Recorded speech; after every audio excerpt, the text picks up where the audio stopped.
Taking the time to sit down with me to discuss the Word FM radio station and what goes on in this facility.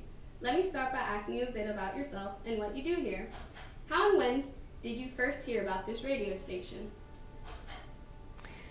So I was working across the street from the radio station. Let me just back up. My name is Meg Geisinger. I'm program director for Word FM.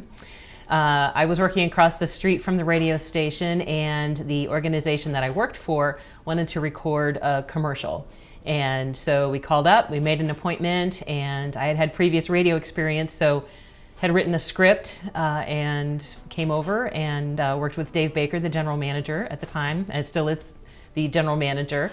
And we recorded the commercial, and he looked at me, he said, "Do you have radio experience?" I said, "Well, yes I do." And so he said, "We want to talk to you about maybe doing some on-air work with us." So that's how I found out about it, and that's how I got started. Job position that you previously stated. Job position now is program director for the radio station. So I decide and defend what's on the air. I schedule the music, I choose the songs, work with the talent, make sure that what we're creating for the audience is relevant and interesting for them. Media comes and goes, and new technology advances occur.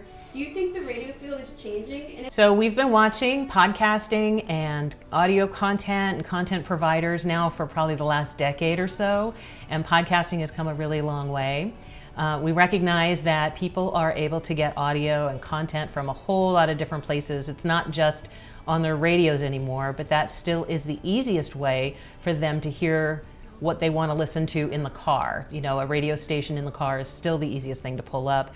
To not look at the different platforms that are available would be irresponsible of us, would be almost like sticking your head in the sand and saying, "It's not coming, it's not coming."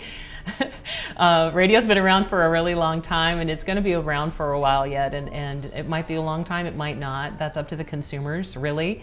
But we recognize that there are other ways to deliver what we provide. So we have, we're on a streaming platform, and we have apps, and we just started up with a skill as well. So we're on smart speakers too.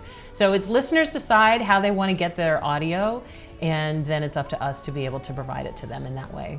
I want to work for this company. And to college, realized business administration probably wasn't the full thing that I wanted to do, and recognized that I could talk. So started with communications and got into radio from there. Was delighted to be able to work for a Christian organization that also was radio. And so I feel like all of the training that I've had before this really led up to that the experience here at Word FM.